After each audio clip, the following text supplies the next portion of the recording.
Hello, everybody. Welcome to the show. You're not going to believe the news that I have for you today. I'm not joking. This is some of the most groundbreaking news to come across this channel in a long, long time. Lawyers are being sent right now to Pennsylvania. The Democrats are outright trying to steal the Senate seat in Pennsylvania. This was said by the Senate Majority Leader, John Thune. The RNC, Elon Musk, literally have their teams of lawyers that are filing lawsuits as we speak. We still have 5 states that are counting votes. This is ridiculous. It's fraudulent. There's no way in 2024 that it takes this long to count ballots. What are they doing? And are they finding extra ballots under rocks or something? It is literally almost 2 weeks past the actual election date. We also have it where Speaker Johnson and Trump are weighing in and saying that there will be full investigations underway because the Democrats have already outright said that they are counting illegal ballots in Pennsylvania, and they want Matt Gaetz, the appointed Attorney General, to go in and investigate and hold them all accountable. They said America cannot continue to operate like this. And I promise you, you're not going to believe this one. You cannot make this stuff up. What you're about to see is there's about to be a lot of medicine that is about to be taken off our shelves everywhere. Walmart, Target, pharmacies, popular cold medicines that are taken orally will be removed because they never worked. These medicines that have been approved since 1976 and we're now finally finding out that they actually just didn't ever work. And so the FDA is pulling them off the shelves. And it's not coincidental that RFK Jr., the person who literally goes after companies for this stuff, is about to be the Secretary of Health and Human Services for the United States. But these companies have profited hundreds of millions of dollars for decades. And then now we're finding out that these things don't work and they're about to be pulled from our shelves. I'm talking about popular, Mucinex, NyQuil, certain things like that deal with certain things when you're sick are about to be pulled off in a big, big way from the shelves. There's also a leaked report that Elon Musk is reportedly looking to purchase InfoWars from Alex Jones through the selling of the business from the lawsuit. They want to make sure that this InfoWars stays on the conservative side for free speech. So I got a ton of other breaking news for y'all today, but I'm telling you, this is a big, big one. With all of Trump's appointments, the recess appointments, what's about to happen, we got a lot of breaking news for you today. And just want to say thank you to everybody that's watching. If you're not subscribed, please hit that subscribe button. And if you don't mind, click the thumbs up like button. We want to serve you every day with the top news. And thank you to all of our members of the channel. If you want to join the TrueLife News fam, the link is in the description to join. And just want to say y'all already killing it in the chat. And thank you to everybody that blesses our channel with the super chat donation. We posted earlier the giving back to the Samaritan's Purse for the hurricane victims. And in about a week, we're going to be doing the other live giveaway online. And then I got something special for Christmas. But we use your super chat donations and your memberships to give back. We love you all. Appreciate your support. Let's jump right into it. Got a lot of breaking news today. Check it out. Clear if his nominees get stuck. He wants the Senate to move ahead and possibly the House cooperating with this idea of recess appointments. Forbes says this, that lawmakers in both the House and Senate would have to agree for the Senate to adjourn for more than 10 days as the Constitution requires both chambers to agree in order to adjourn for more than 3 days. So there'd have to be House and Senate action. National Review says this about your role in that. It says the very idea that the Speaker of the House would collude with the president to undermine the Senate's constitutional role and effectively make the legislative branch a passive plaything of the executive should outrage any member of Congress. Would you take steps to put things into recess so those appointments could happen? Listen, I believe in the principle of a new president being able to choose his team, and that used to not be a controversial notion. We're in a time of very divided government and a very partisan atmosphere in Washington. I wish it were not. I wish the Senate would simply do its job of advice and consent and allow the president to put the persons in his cabinet of his choosing. But if this thing bogs down, it would be a great detriment to the country, to the American people. Remember, they just delivered a mandate to the president, an overwhelming popular vote victory, and of course electoral college victory. And they have sent the message that America First policies should be the rule of the day. So the persons that the president is choosing will help with that agenda. They will take their leadership in these agencies and they will reform them as the people expect and demand. So we'll evaluate all that at the appropriate time and we'll make the appropriate decision. There may be a function for that, and we'll have to see how it plays out. Okay. You've had a specialty as a constitutional lawyer. I knew you for years in that role before you proceeded into what you're doing now. Here is the Wall Street Journal editorial board on the constitutionality of these recess appointments. They say it's unconstitutional, anti-constitutional. It would eliminate one of the basic checks on power that the founders built into the American system of government.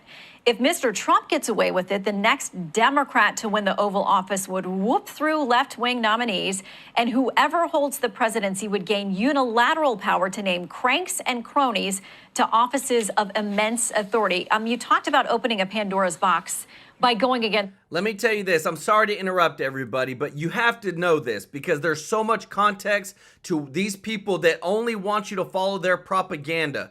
Watch this. This is the amount of recess appointments that were made by Ronald Reagan, 240, George W. Bush, 77, Bill Clinton, 139, Bush, 171, Barack Obama, 32. So when they act like, oh, these recess appointments are so bad and we shouldn't do them, it's a bunch of bull. Because they have been doing it in the past. They're just trying to make a mockery of it because Trump is doing it. This is the facts. I bring the receipts so that you know what's actually going on. Thank you so much, B1Sly1, for the gifted 5 Live True Life News memberships. Let's go. Y'all show B1Sly1 some love in the chat, everybody. Tradition earlier in the show. Isn't that what this would do? Would you worry about a Democrat president installing whomever he or she wanted without the restrictions of the Senate confirmation process? Look, I've been a jealous guardian of the Constitution my entire life, and it was my career before I came to Congress, and I've demonstrated over and over that we will have fidelity to our oath, which is to uphold the Constitution. So we evaluate all these things very carefully. I'm sympathetic to all these arguments. As I said, we'll have to see how this develops. I am very hopeful that the Senate will do its job, and that is provide its advice and consent and move these nominees along. They have an obligation to do a vetting of every nominee, and they will. And we'll see how this plays out. But I think all the hyperbole and everything on the front end here is to distract the American people and to try to stall President Trump in delivering upon that mandate again that the people have given him. I know he's excited to get to work. I spent all day yesterday with him at Mar-a-Lago, a long day of hard work, and then we ultimately had a little fun at the UFC fight late last night. He is in a good place. He is ready to govern, and the people that he is choosing are ready to do the same. And I think that's going to be a good thing for the country. Okay, we know you've got a big agenda ahead, but first in this lame duck session, you got to figure out funding the government. We run out of money at the federal level on December 20th, or at least in part. So what is the plan? A short-term measure, a long-term effort? I know you have wanted to get all of the appropriations bills passed. Is it possible to do that? What do we do come that cliff? Well, it's getting more and more difficult to get all of those bills done. And here's the reason why. The House has done its work. The Senate has not. Chuck Schumer is still the Democrat leader there in the Senate, and he has refused to put a single appropriations bill on the floor. That's not how the process is supposed to work, so it's broken down in that regard. So we're running out of clock. December 20th is the deadline.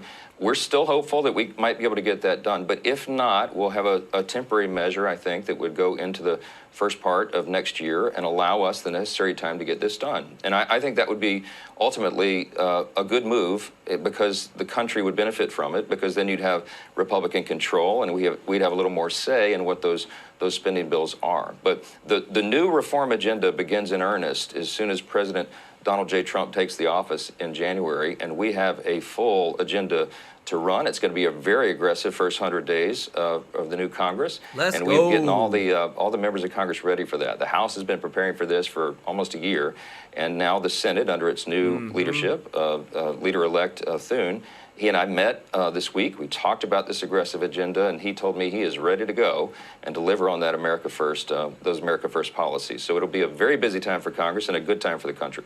Well, we know you've got the majority again in the House. We'll wait to see how those last few seats settle out and watch as the agenda gears up for January. Mr. Speaker, thank you for your time. Always good to have you. Let me tell you this, guys. I'm telling you, they're not giving up.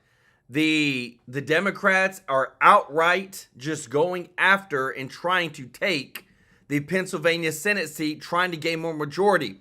Christine Engler, thank you so much for the gifted 5 True Life News memberships. Let's go. Thank you so much. Show Christine some love in the chat. And Sheila Brown for the super chat. Y'all are awesome. Thank you so much. Y'all show Sheila some love too. So right here, this is from Leading Report, everybody. Senate Majority Leader-elect John Thune claims that the Democrats are attempting to steal the Pennsylvania Senate election from Dave McCormick by undermining the electoral process. So we've already showed you that, like, they've already outright said that they are trying to, but they are counting illegal votes. There's still voting going on in Arizona, in Georgia, in California, Pennsylvania, North Carolina. Like, it's horrible that, like, we're seeing this happen right before our eyes. And we're supposed to be free and fair elections. And then remember how they said there wasn't no voter fraud? There wasn't no illegals voting or whatnot? So this is where, again, the Democrats are this is from the Leading Report as well. Democrat officials in a few blue Pennsylvania counties are openly insinuating that they counted disqualified ballots, defying state law and court orders, according to Fox News. When we look at what are they doing, RNC Chairman Michael Whately said lawsuits will be coming to Pennsylvania. They are counting illegal ballots. We have to stop the steal. Like, this is happening. We're living in history right now. They're so desperate because of the team that Trump is bringing that they're now outright cheating to try to win the election. But this is where Matt Gaetz, the people that Trump is bringing, are not going to stand for it. Because the number one issue that keeps popping up is what? Immigration. They do not want this to take hold. When I ask in the poll, everybody says top one is immigration. Check this out. Gauge the effectiveness of an appointment, a political tactic, whatever, by the response of your opponents. Why are they upset about Tom Homan? Because he knows his shit and he eats the left alive and takes none of their BS. Do you remember this exchange with this absolute dimwit AOC on the border? AOC doesn't realize it's not legal to claim asylum outside of a port of entry. You have to go to a port of entry. You can't just walk in the country and go, asylum. That's not the way it works. Watch this. And so the recommendation of the many that you recommended family separation. I recommended zero tolerance. Which includes family separation. The same as is with every U.S. citizen parent gets arrested when they're with a child. Zero tolerance was interpreted as the policy that separated children from their If I get arrested for DUI and I have a young child in a car, I'm gonna be separated. When I was a police officer in New York and I arrested a father for domestic violence, I separated that father Mr. from his Homan, with family. all due respect, legal asylees are not charged with any crime. When you're into the country illegally, it's violation 8 United States Code 1325. Seeking asylum is legal. If you want to seek asylum and go through the port of entry, do it the legal way. Yes. The Attorney General of the United States has made that clear. Okay. Mr. Chair, the memo is She doesn't even know, folks, that it is not legal to claim asylum while entering the country illegally. I mean, think about that. Anybody could cross the border anytime. Not at an airport. I live near the water. It's Florida. Everybody lives near the water. However, we live pretty close, right? You guys can see from the studio. It's not far. Would it be legal for a bunch of Haitian or whatever immigrants, Cuban immigrants, to just land in Stewart and just say, asylum? That's not the way it works. Nope. You have to go to a port of entry. AOC doesn't even know this. This is why they don't like Tom Homan. Gauge the effectiveness of your strategy by the response of your opponents. When they freak out, Here's going to be the difference between now and 2016. Trump had surrounded himself in 2016 with rivals. I said this in the beginning. He did it for a reason. He thought it would mute the anti-Trump response. It wasn't the tactically dumbest decision in the beginning. It wasn't. It was probably a smart move. He didn't realize these people were going to sell him out. There was not a big coterie of pro-Trump people to pick from. That's not the case this time. Everybody's on board. Yes. He's making these selections now, and they're going to make the selections and flip off the media, folks, no matter what. So the more they freak out about Mike Davis, Mark Paoletta, Tom Homan, what does that mean for us? That means double and triple down your support because we're doing something right. And I'm telling you, there is a group of these there's a schism developing on the left. We discussed it yesterday. It's been kind of a common theme since Wednesday morning of last week when we knew Trump was the president-elect. There's the Van Jones people, the Philippe Reines, the Jim Carvilles, I'll get to that tomorrow, who are now starting to embrace that the Democrat Party's in real trouble. It's happening. I'm not giving them any credit. They should have known it a long time. I'm just trying to make a tactical point so we understand them better than they understand us, okay? But the left-wing lunatics, the Tarloffs, the Marie Harfs, I promise you, there will not be a second of introspection. These are the chaos agents on the left, and we love every minute of it. Here is Molly Hemingway and Marie Harf. I want you to see how Marie Harf, she does not understand at all because she is incapable of processing information outside of her bubble. She's on Fox with the great Molly Hemingway. She does not understand, Marie, or pretends not to understand, how the lawfare against President Trump martyred him and turned so many people off who feel aggrieved by this garbage crap system. She's still trying to make the case that this was all legal and on the up and up. Doesn't get it at all. No mirror, no self-reflection. And you should thank the Lord they got people like this because this is going to lead to the demise of their party if it keeps going. Watch this.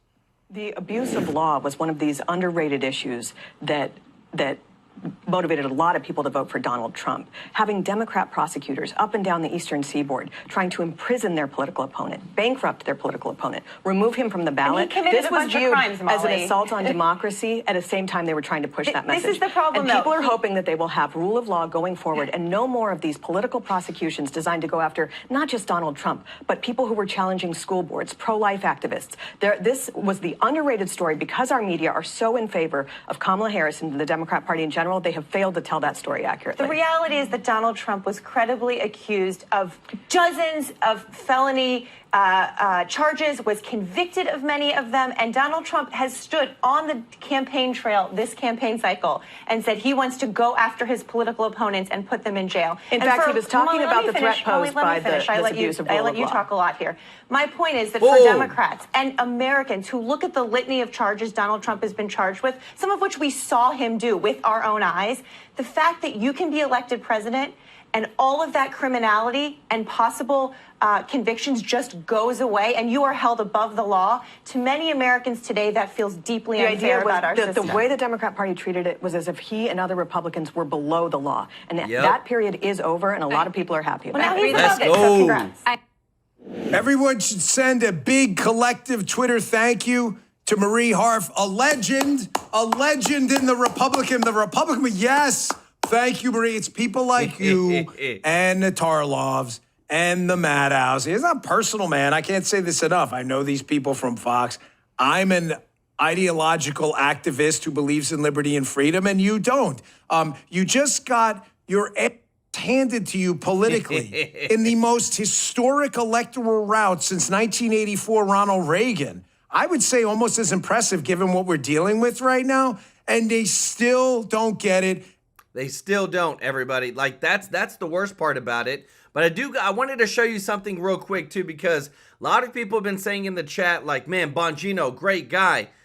Look who was next to in this whole UFC fight, at the UFC fight with Trump. Look who's standing next to him, Bongino.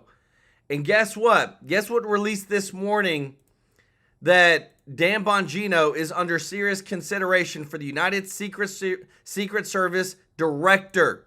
I think he should be it. Let me know your thoughts. because again, too, he is a true believer over how the Secret Service should be run with technology, making sure that we have all, everybody protected in the biggest way possible. It is huge what we're seeing across the board. What's new? Thank you so much for the super chat. Let's go. Member of the channel. Y'all show what's new some love in the chat, everybody.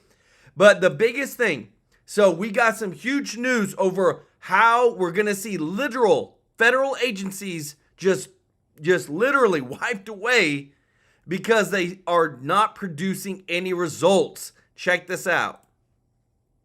Elect Trump and on Elon Musk and Vivek Ramaswamy leading the newly created Department of Government Efficiency, or DOGE, to identify and cut wasteful spending of taxpayer money within the federal government. As America stares over a fiscal cliff due to the $7 trillion in new spending by the Biden-Harris administration, which sent inflation up better than 20%.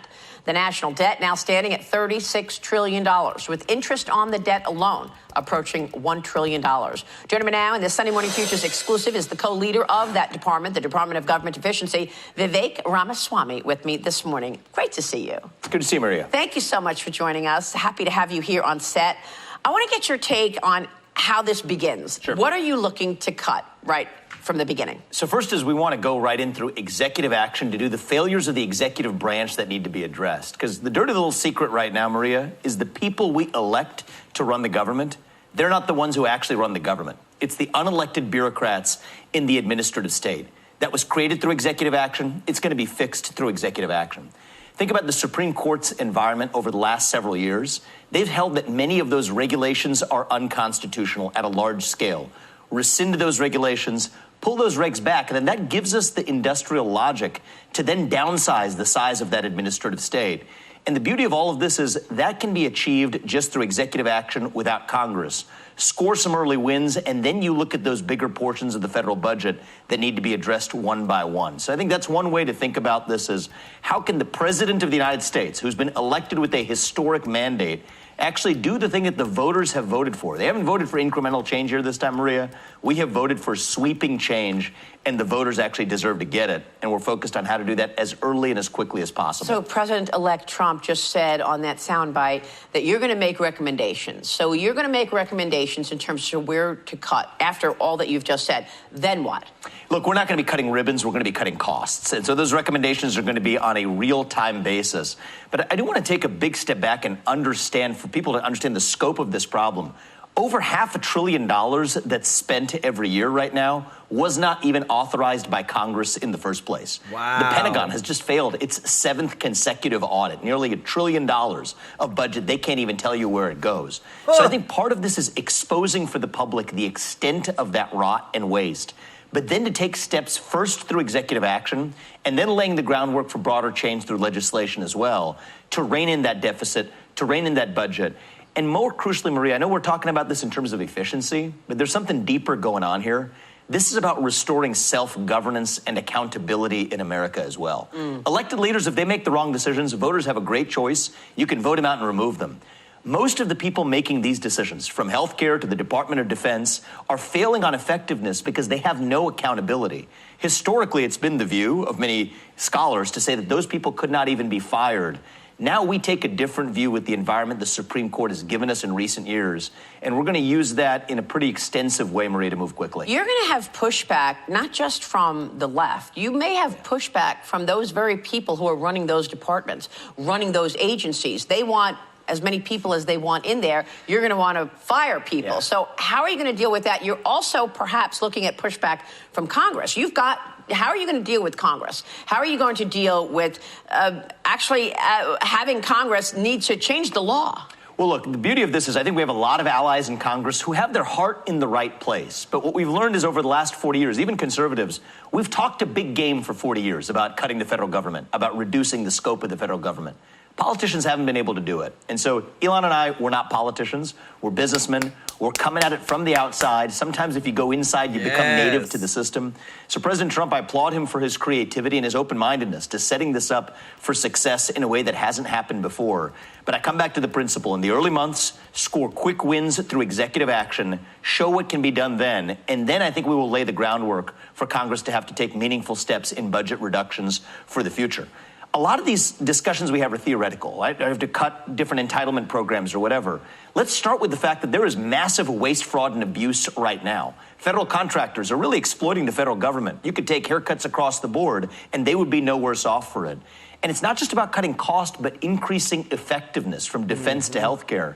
A lot of that is a failure of the administrative state itself, Maria, that rests under the executive branch. And I'm optimistic. It's part of why we've set an end date on this. Our work is done by July 4th, 2026.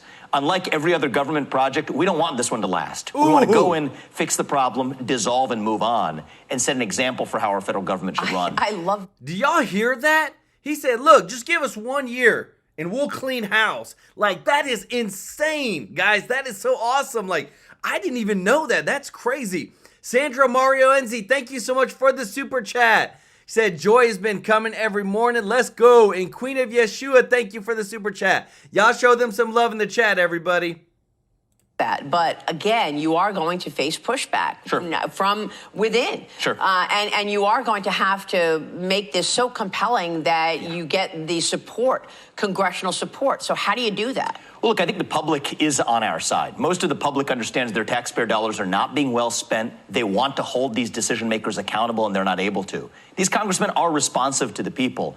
Many of them are quietly on our side as well. So I think the division of responsibilities, a lot of people who face 2-year election cycles in political Congress, they end up looking at what's happening tomorrow. We're looking at the next 250 years. We want to give them credit for doing the right thing. Elon and I aren't in this for the credit, but I think we're going to build the consensus to make the kind of deep cuts that haven't been made for most of our history. Are you expecting to close down entire agencies, like President Trump has talked about the Department of Education, for example? Are you going to be closing down departments? We expect mass reductions. We expect certain agencies to be deleted outright. We expect mass reductions in force in areas of the federal government that are bloated. We expect massive cuts among federal contractors and others who are overbilling the federal government. So yes, we expect all of the above. And I think people will be surprised by, I think, how quickly we're able to move with some of those changes, given the legal backdrop the Supreme Court has given us. You've got what has been called a deep state. You've got people who have been career bureaucrats in place right now. Didn't President Biden put in plans to ensure that you're not going to be able to fire those people at all?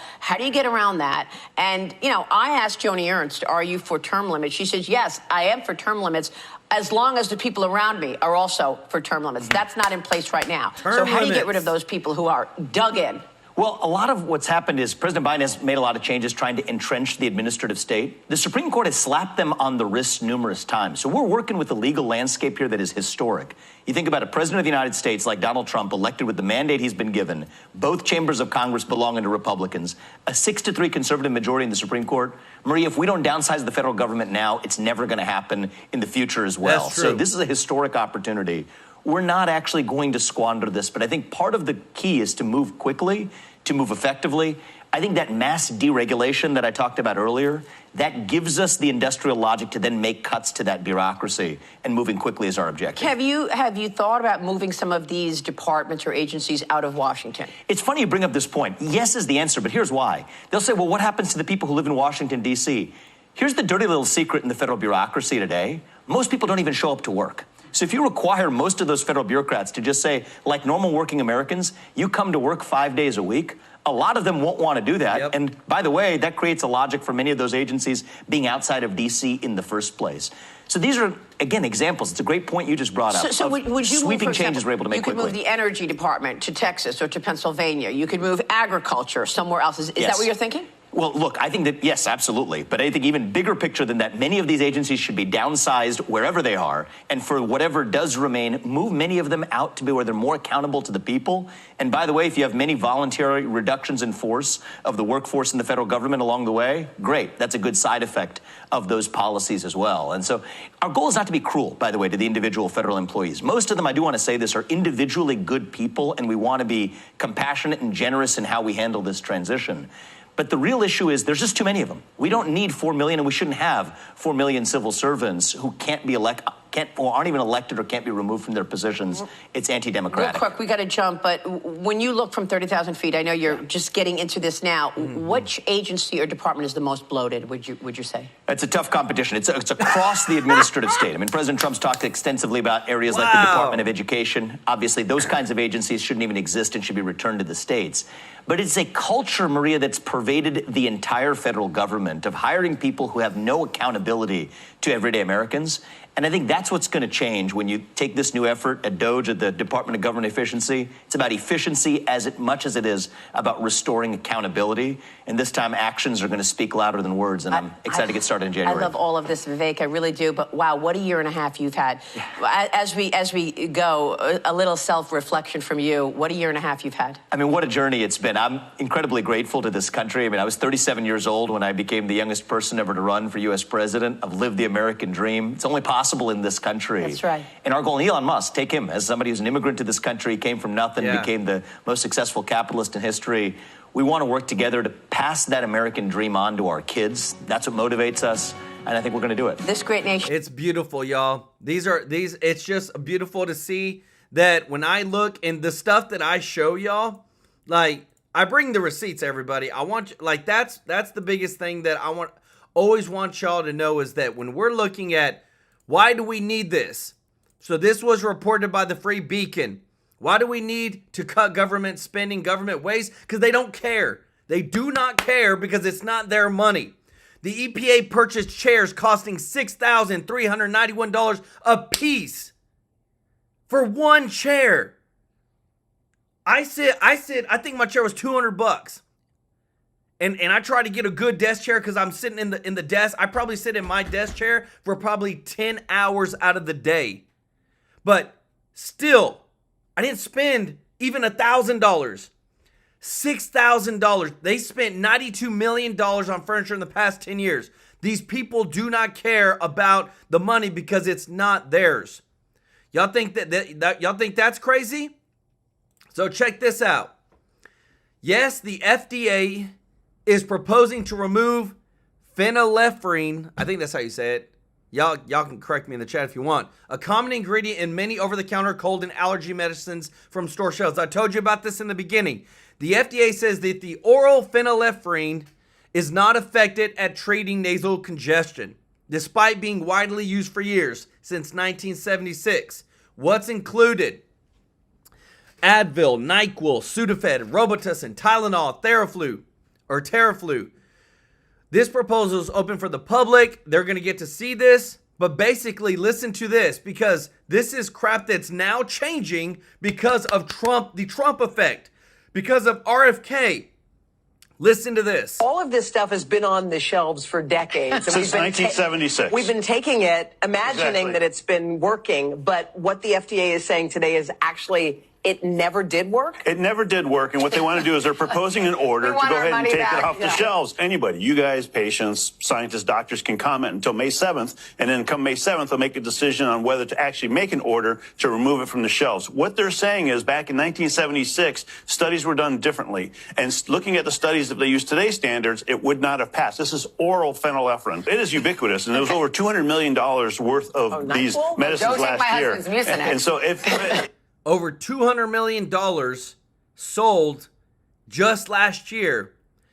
This was approved in 1976. You're telling me since 1976, which is what, that's 48 years ago, almost 49, we have not done one test to prove these big pharma companies, they keep taking our money, and the crap didn't even work.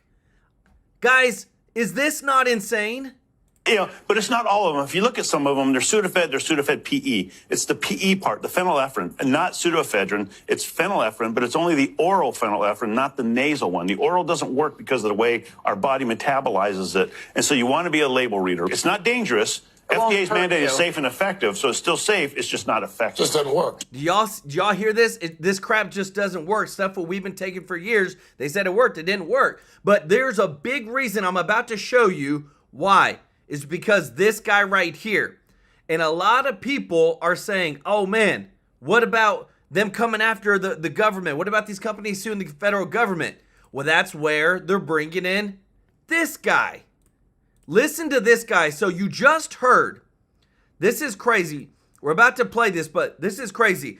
The Pentagon, who spends almost $1 trillion a year, $1 trillion, y'all, over $800 billion a year of our hard-earned taxpayer dollars, they failed their audit for the 7th year in a row. They cannot account for where the money's going. They don't know. Remember we showed you on this channel that the Air Force spent $90,000 on a small bag of bushings for jet turbine engines, and then I pulled it up and showed you they could have purchased that same bushings from a private company for like $2,000, but they spent $90,000. This is what they call the industrial war complex. Listen to Matt Gaetz, who is now the appointed Attorney General by Trump, going after the defense secretary, because this is what we need. Can't help but notice. And so your question was whether or not I control the time. Your question You guys have been was whether or not blowing we a lot of embrace calls socialism. lately on The matters answer of is no. strategy, Mr. Secretary. You guys told us that Russia couldn't lose. You told us that the Taliban couldn't immediately win. And so I guess I'm wondering, what in the $773 billion that you're requesting today is going to help you make assessments that are accurate in the face of so many blown calls?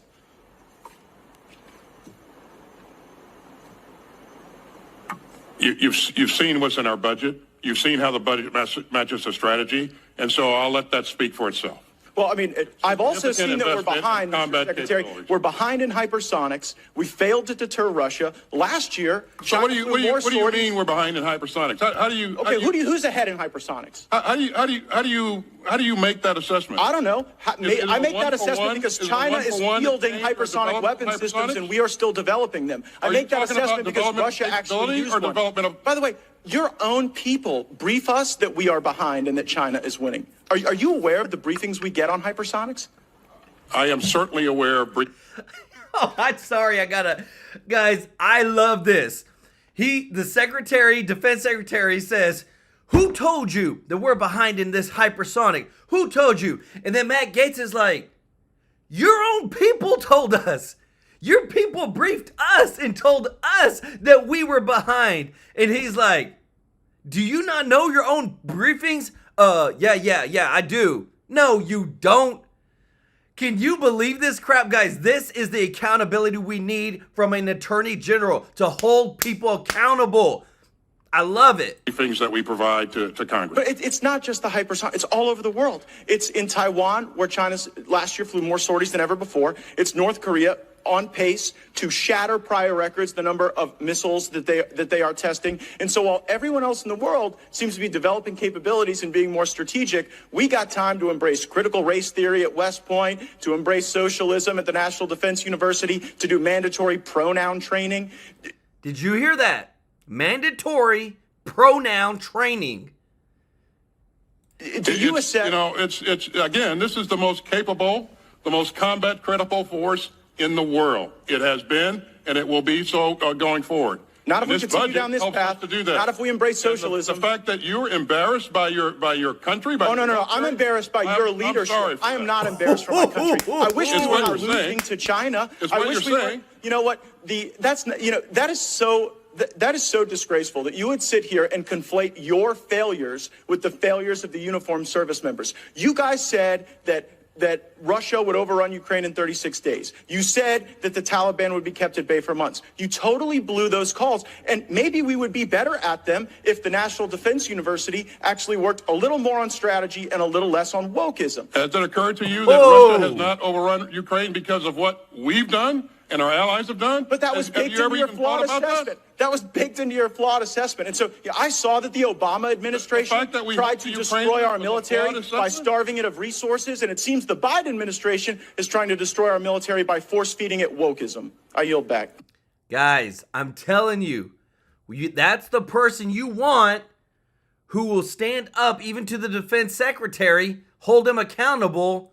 Because right now, guys, you can't make this up. I don't know what the crap is going on in Biden's mind, but he just has said he allows Ukraine to strike Russia with long-range U.S. missiles.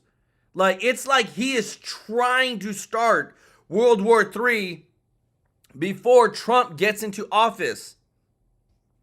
Everybody is saying, with 2 months left in office, the president for the first time authorized the Ukrainian military to use a system known to help defend its forces' Kursk region of Russia. Everybody's like, what are you doing? Like, look, this is everywhere. CNN Breaking News is reporting it. I mean, everybody's just trying to understand where is the logic, because this is not good. This does not help anybody. This does not put us in a better place. This is not, I mean, we're just it literally creates more problems for the incoming person. And there's a lot of things going on right now. I got something else to show you, because remember, there's always, like right now, while Trump is coming into place, he wants to hold these people accountable. Check this out. Trump team puts together a list of military officers to court-martial involved in the botched Afghanistan withdrawal. This is from NBC. So all the things that have been happening, this is where Matt Gaetz comes into effect. Trump is already saying, look, we're going to hold them accountable. We're going to court-martial those people that made the decision, including Biden and Harris, because they were the one that gave the final say-so. Charges of treason are being considered for some officers. Guys, this breaking news is insane.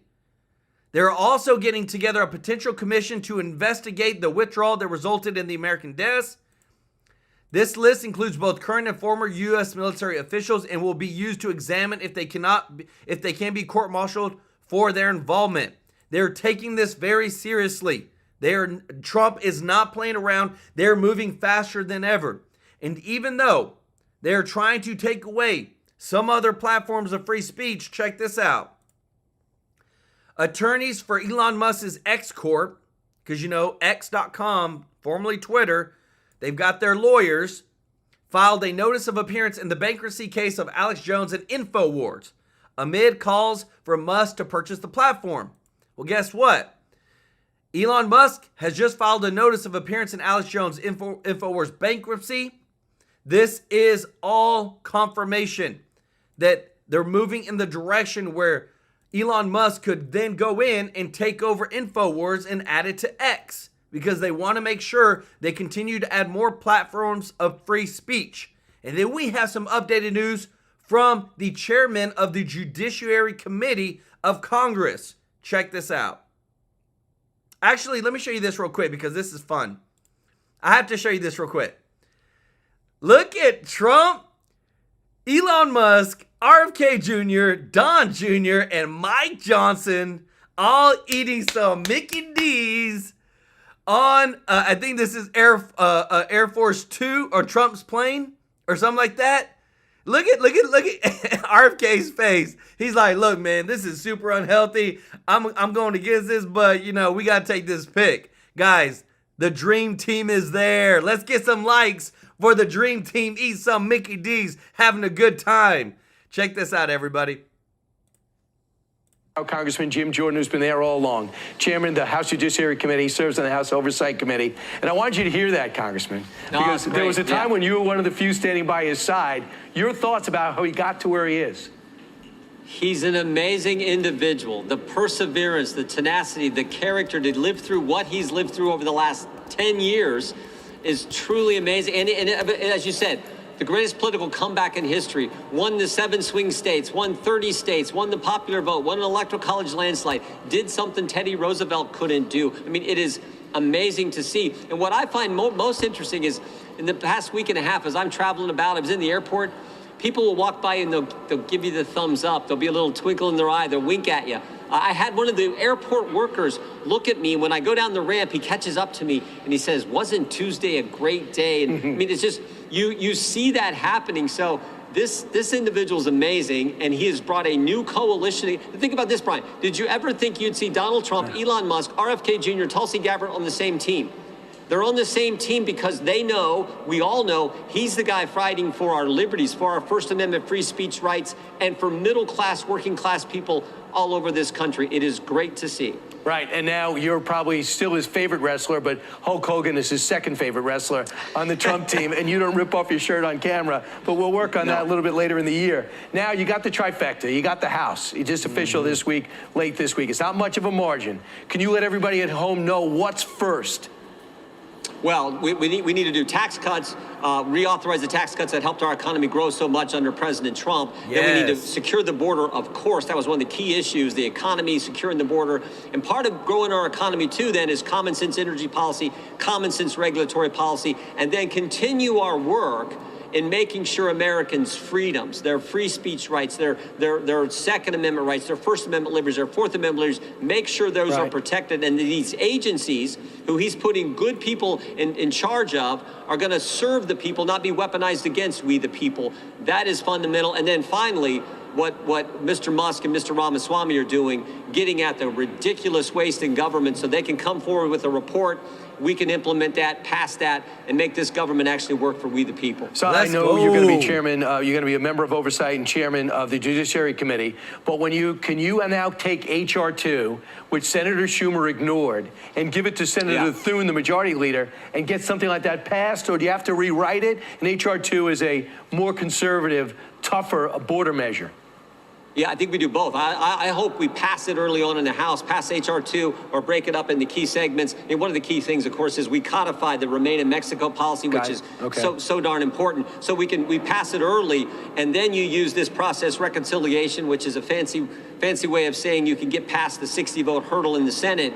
Use that to implement, to put the legislation in that vehicle to get it done for the American people and ultimately secure our border. So hopefully you get that done in months. Also get rid of that app that lets Cubans, Venezuelans, Haitians get automatic birth into the country, taking over cities and towns. So that would immediately knock down the numbers coming across the border and let those border communities exhale, and maybe the cities get out from underneath. Something else that Donald Trump was repudiated for during the campaign was saying that FEMA was actually giving favored treatment to Democratic areas. And anybody with a Trump sign or any Trump supporter was being ignored.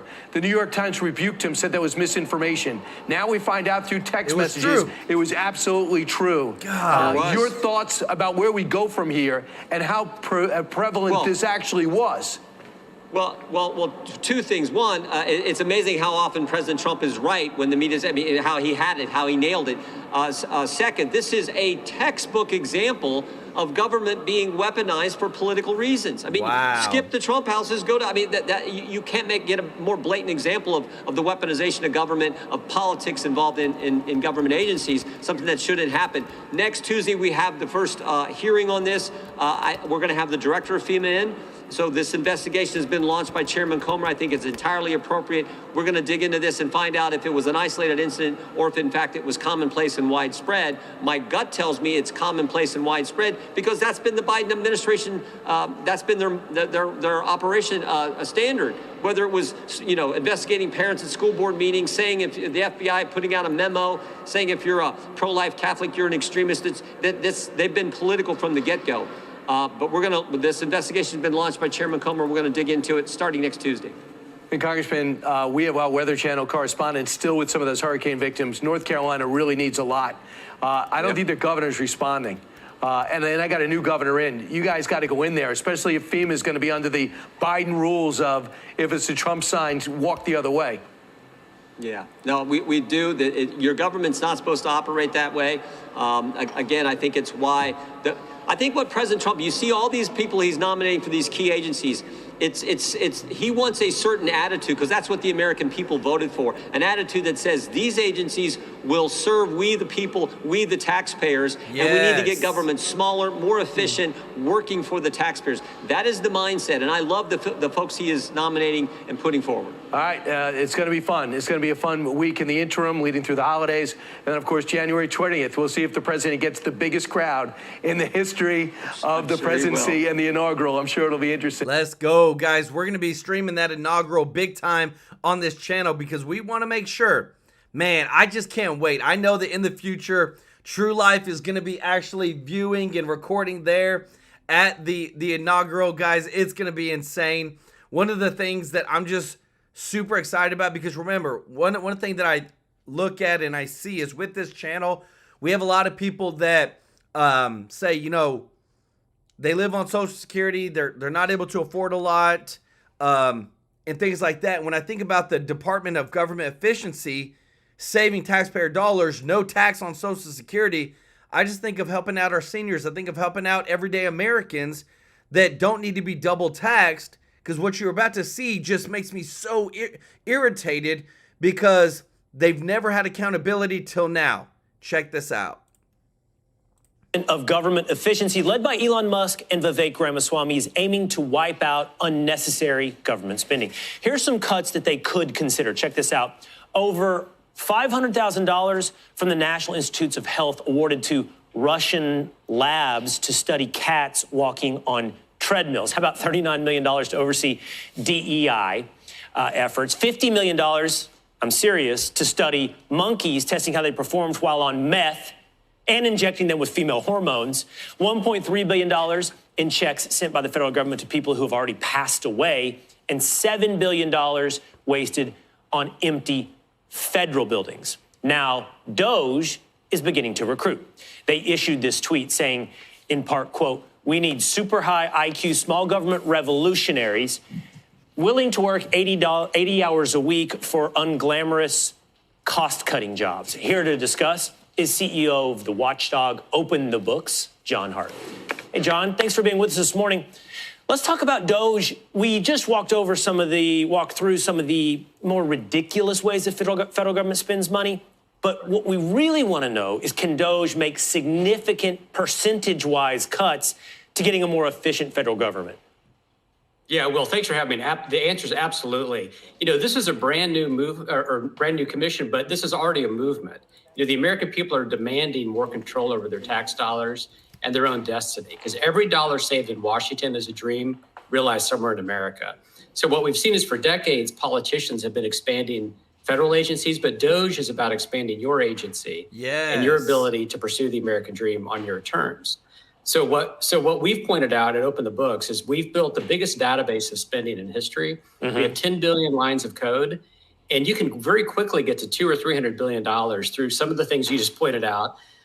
We can go after things like duplication in the federal government, improper payments, Medicare fraud, getting rid of DEI. We did some great reports on DEI in the Department of Education, HHS. Right. And so once you do that, then what I think Elon Musk and Vivek are going to point out are new efficiencies, ways to use technology like AI to take those savings much further. And then once you win the support and trust of the American people, again, with this movement, this bottom-up movement, you can begin to look at these bigger ticket items like entitlement spending that you really need to think about reforming to get at $2 trillion. Well, I want to share with the audience, you can take a look at the way that federal government spending has grown since, I believe it's since the 1960s up through today. And it's just, it's beyond inflationary. It is explosive.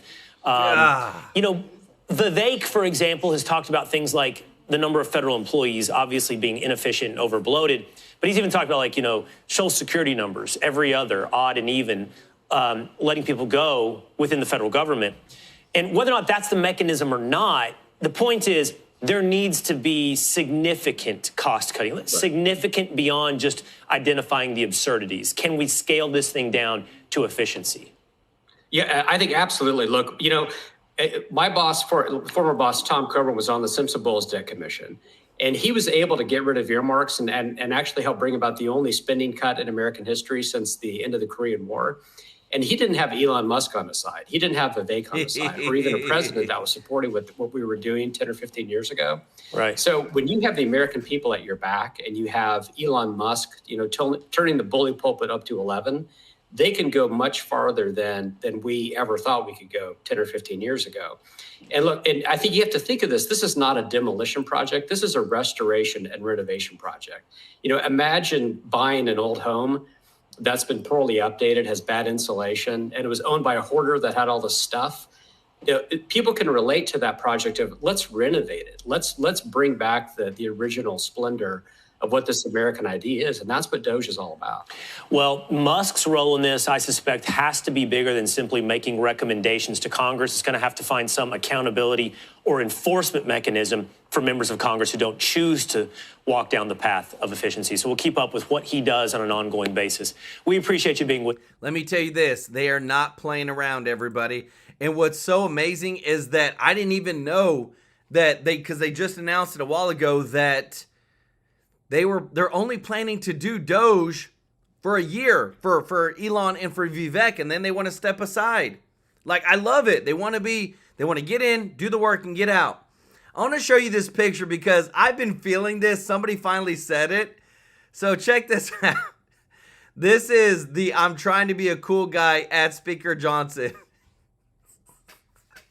This is the elevator. You got Trump, you got Elon, Kid Rock, Don Jr., Tulsi Gabbard, and then you got Speaker Johnson in the corners. I love it. Hey, they need him. And as long as he sticks with Trump, sticks with the 47 agenda, hey, let's do it. But I just think this is such a funny picture. Guys, we've got a dream team like never before, and I'm just so excited for the American people. Like, it's just insane how good of a team Trump has now. That way better than he would have had in 2020. Part of me is glad that he lost in 2020 because now he was able to come back with a brand new team, stronger than ever before, ready to put America back on top so that we never get challenged again. I love it. Y'all show some love in the chat. I'm just so grateful for every single one of y'all. Thank you to everybody that's watching. If you're not subscribed, please hit that subscribe button so I can serve you every day with the top news. And thank you to all of our members of the channel.